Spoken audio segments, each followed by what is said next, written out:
Hello guys, ഇന്ന് നമ്മൾ കാണാൻ പോകുന്നത് ദിലീപും ഹരിശ്രീ കൃഷ്ണനും തകർത്ത വെച്ച് അഭിനയിച്ച പഞ്ചാബി ഹൗസിലെ ചില സീനുകളാണ്. ഇത്രയും മനോഹരമായിട്ട് അഭിനയിക്കാൻ ഇനി ഇന്നത്തെ കാലത്ത് ആർക്കാ പറ്റുക? ഇതുപോലത്തെ ഒരു സീന് ചെയ്യാൻ ഇപ്പം നമ്മൾ പറയുന്നുണ്ടല്ലോ, വേറെ ആൾക്കാർക്ക് ചെയ്യാൻ പറ്റും, അല്ലെങ്കിൽ നിവിൻ പോളി ചെയ്യും, അല്ലെങ്കിൽ അജു വർഗീസ് ചെയ്യും, അല്ലെങ്കിൽ അവർ ചെയ്യും, ഇവർ ചെയ്യുന്നൊക്കെ. ഒരു ദിലീപിനെ കടത്തുകയാണോ അല്ലെങ്കിൽ ദിലീപിനെ കടം അഭിനയിക്കണോ, അല്ലെങ്കിൽ ഹരിശ്രീ കൃഷ്ണനെ പോലെ അഭിനയിക്കണമെന്ന് ഇപ്പോഴത്തെ ആളുമില്ല, ആർക്കും അങ്ങനെ പറ്റൂല അല്ലേ?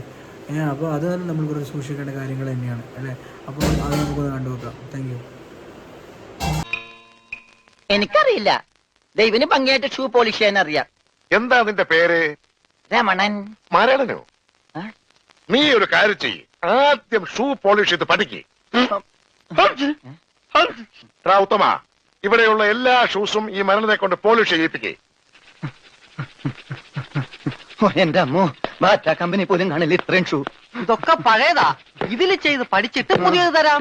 പിന്നെ കാലുകളിൽ കയറി കുറെ പുറത്തു പോയിട്ടുണ്ട്, അതൊക്കെ തിരിച്ചു വരും. ഇത്രയും ഷൂ റോട്ടിൽ നിന്ന് പോളിഷ് ചെയ്താ ഒരൊറ്റ ആഴ്ചക്കുള്ള ഒരു ബോട്ട് വാങ്ങാൻ പറ്റും. ഒന്ന് സഹായിക്കടാ. ഏയ്, അത് പറ്റില്ല.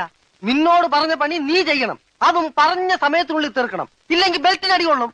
ആഹാ, അത്രക്കായ എങ്കിൽ പറഞ്ഞ സമയത്തിനുള്ളിൽ തീർത്തിട്ടേ ബാക്കി കഴിയുള്ളൂ.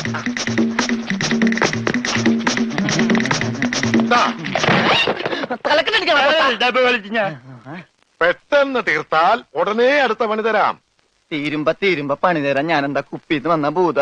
നിങ്ങളിൽ ആർക്കാ നല്ല ഭംഗിയായിട്ട് അലക്കാൻ കഴിയുന്നത്? അടുത്ത പണി ആർക്കാ?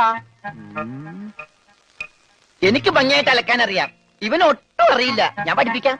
വേണ്ട വേണ്ട, വില കൂടിയ ഡ്രസ്സാ. അറിയാത്തവൻ ചെയ്താ അതൊക്കെ കീറും. പിന്നെ നീ തന്നെ അലക്കിയാ മതി.